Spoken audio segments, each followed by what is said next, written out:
అలసిన మీ శరీరానికి శక్తి, బలం, ఆరోగ్యం కావాలా? Second shilajit resin. నెలకి 50,000 నుండి 60,000 ఆదాయం రన్ టైలర్ యాప్ లో ఆర్డర్ కంప్లీట్ చేసి పేమెంట్ పొందండి. మీరు సినిమాలు చేసేటప్పుడు మీ తరంలో అంటే తరం అంటే మళ్ళీ మీ ఏజ్ గుర్తు చేయడం అది కాదు నా ఉద్దేశం.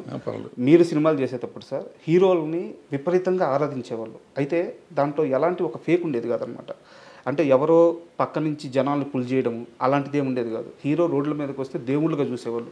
కృష్ణ గారిని కానీ, ఎన్టీఆర్ గారు కానీ, ఏఎన్ఆర్ గారు కానీ వాళ్ళందరినీ కూడా నిజంగా దేవుళ్ళలాగే చూశారు. అదంతా చాలా రియలిస్టిక్గా, చాలా రియాలిటీగా జరిగిన సందర్భం అది. బట్ ఈరోజు ఇండస్ట్రీలో పరిస్థితి చూస్తే యూట్యూబ్లో పాటలకి వ్యూస్ కొంటున్నామని చెప్పి నిర్మాత చెప్తున్నారు, ట్రైలర్ వ్యూస్ కొంటున్నామని చెప్పి నిర్మాత చెప్తున్నాడు.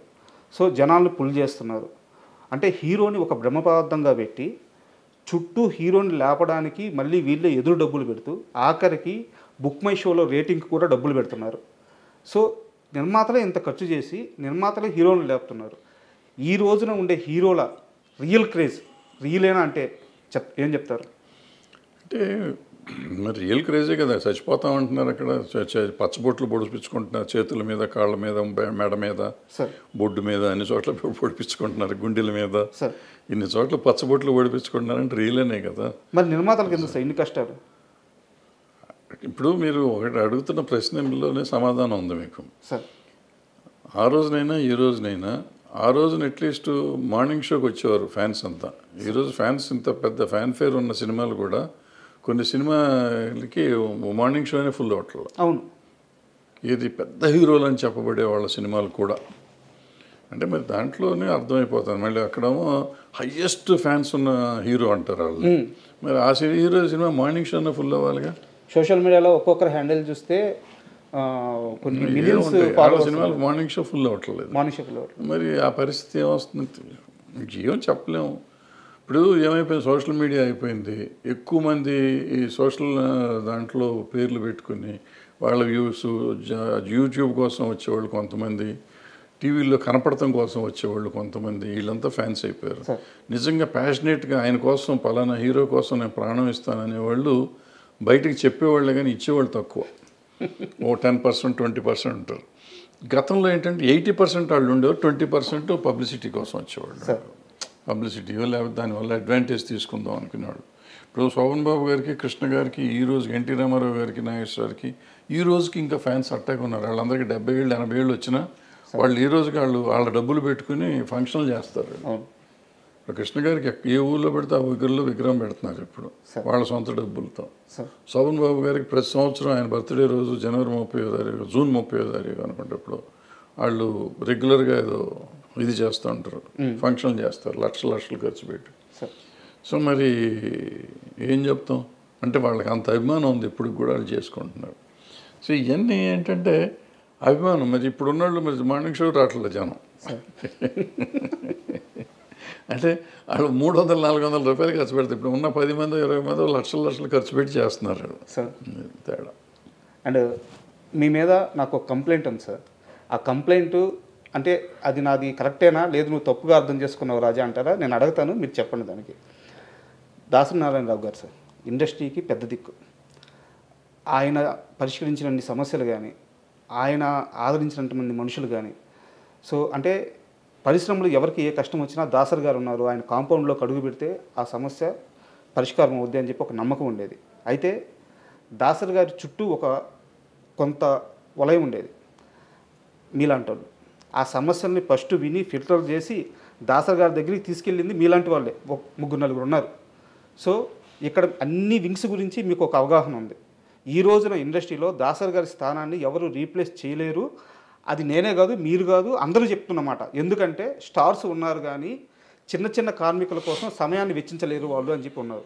నా కంప్లైంట్ ఏంటంటే మీ విషయంలో చిరంజీవి గారితో మీకు క్లోజ్ అసోసియేషన్ ఉంది, బాలకృష్ణ గారితో క్లోజ్ అసోసియేషన్ ఉంది, మోహన్ బాబు గారితో క్లోజ్ అసోసియేషన్ ఉంది. సార్ ఇక్కడ ఇండస్ట్రీ అంటే ఏంది అనే పరిస్థితి నిజంగా సమాధానం లేదు. ఇండస్ట్రీ అంటే ఎవరంటే చెప్పే సమాధానం లేదు. ఈరోజు మీకు అన్నిటి మీద అవగాహన ఉండి వీళ్ళందరితో ఒక పరిచయం ఉండి మీరు ఎందుకు వీళ్ళ ముగ్గురులో ఎవరో ఒకరు పక్కన చేరి మనం చూసుకుందాం, నేను చూసుకుంటాను, మీ స్టార్ పవర్ అండగా ఉంటే నేను ఫీల్డ్ వర్క్లో నేను చూసుకుంటానని చెప్పేసి అన్ని విషయాల మీద అవగాహన ఉన్న మీరెందుకు కామ్ అయిపోయారు సార్? ఇది సర్వీస్ చేయటానికి ఎఫోర్డబిలిటీ ఉండాలి. సార్ నేను ఇందాకే చెప్పాను, ఫస్ట్ క్వశ్చన్లోనే చెప్పాను, జీవితం నిజ జీవితం వేరు, ఈ మీరు మాట్లాడుకోవటం వేరు. సార్ ఇప్పుడు మీరు నలుగురికి నేను అవైలబుల్గా ఉండాలి, సార్ 100 మందికి అవైలబుల్గా ఉండాలి. సార్ దాసనారాయణరావు గారి ఇంట్లో రోజు ఒక 100-200 కాఫీలు టీలు పెట్టేవారు. ఒక 30-40 మంది భోంచేసేవారు రోజు, 2 పూట్ల. సార్ సాయంత్రం టిఫిన్లో ఒక 40-50 మంది తినేవారు. సార్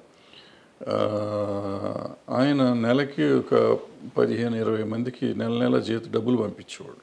సంబంధం లేకపోయినా అవసరం మీరు ఇందాక అడిగారు కష్టాలు ఉన్నవాళ్ళు అని చెప్పి, అటువంటి వాళ్ళు తెలిసిన వాళ్ళకల్లా డబ్బులు పంపించేవాడు నెల ఓకే కవర్లు వెళ్ళి. సార్ న్యూ ఇయర్ రోజు డబ్బులు ఇచ్చేవాడు.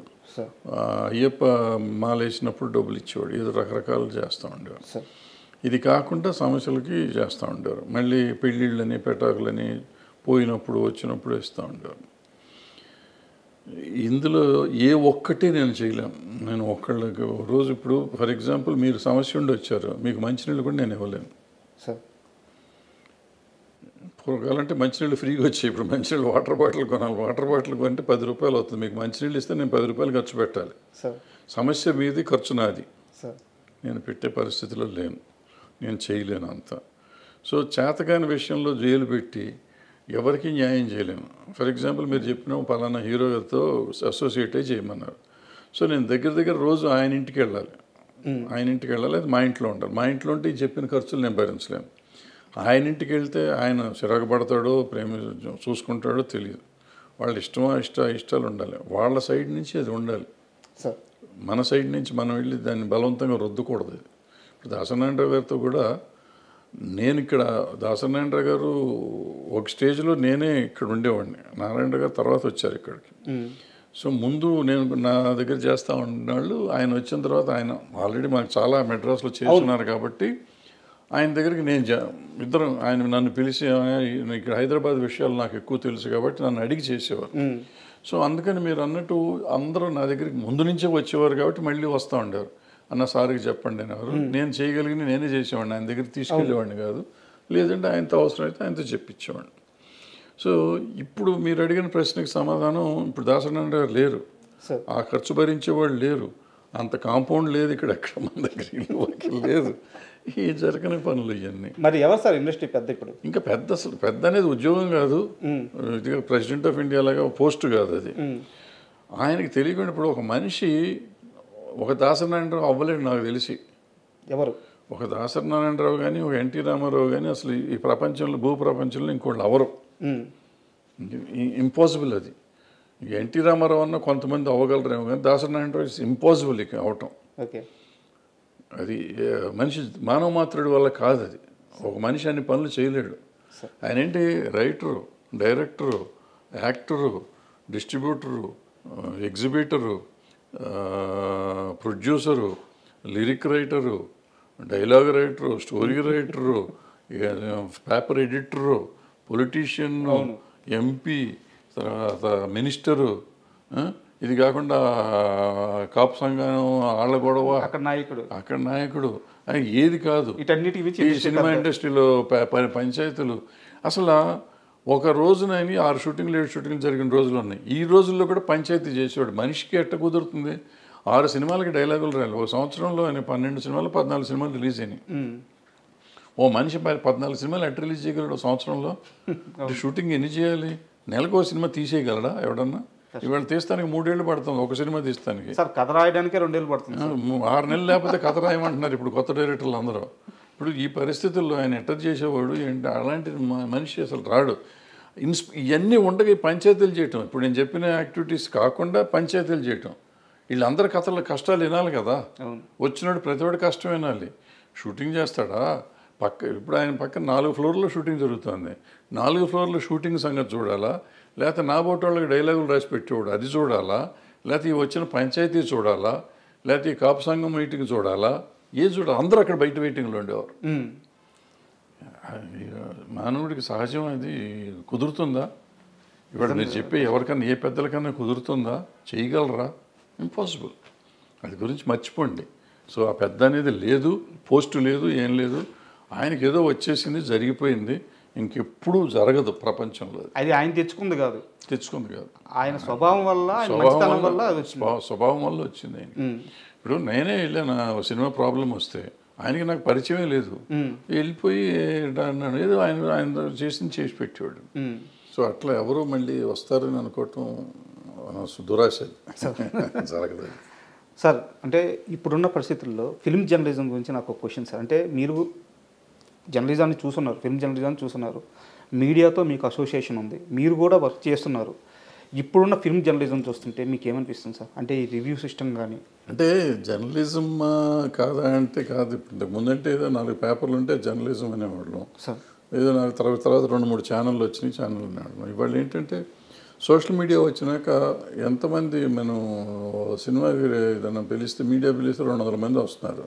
వీళ్ళంతా జర్నలిస్టులు అంటే జర్నలిస్టులే అంటున్నారు. సో ఇది ఏది జర్నలిజం ఏది కాదు, జర్నలిజం మీద మనం డిస్కషన్ పెడతానికి లేదు. What is journalism, what is reporting అనే డిస్కషన్ వస్తే దానికి ఉండే తేడా దానికి ఉంది, దీనికి ఉండే తేడా ఉంది, వాట్ ఈజ్ రివ్యూ వేరే ఉంది. సో ఇవన్నీ మాట్లాడుతామంటే అది వేరే చర్చ అది. సో వీళ్ళలో ఎవరు రివ్యూవర్స్ కాదు, వీళ్ళు ఎవరు క్రిటిక్స్ కాదు, వీళ్ళలో మెజారిటీ అందరూ కాదు, అందులో కొంతమంది నిజమైన క్రిటిక్స్ ఉన్నారు, నిజమైన రివ్యూవర్స్ ఉన్నారు. సో వీళ్ళందరినీ మనం సీరియస్గా తీసుకోవడం అనవసరం. ఎందుకంటే వాళ్ళు యూట్యూబ్ వచ్చినాక అది అందరికీ కొంతమందికి ఉపాధి అయిపోయింది. ఎక్కువగా యూట్యూబ్లో నెగిటివిటీ వస్తే డబ్బులు ఎక్కువ వస్తాయి. సో ఎక్కువ మంది నెగిటివ్ రాయటానికి ఇష్టపడతారని డబ్బులు వస్తాయి. పాజిటివ్గా మాట్లాడితే డబ్బులు రావు. ఏదైనా మంచి చెప్పామనుకోండి, బాబు మీరు ఇట్లా ఉండకూడదని చెప్పామనుకోండి, ఎవరు చూడరు. ఇట్లాగే ఉండాలని చెప్పామనుకోండి, అందరూ బ్రహ్మాండంగా ఉంటుంది. దీనికి ఇంటర్లింక్గా ఇంకో క్వశ్చన్ ఉంది సార్.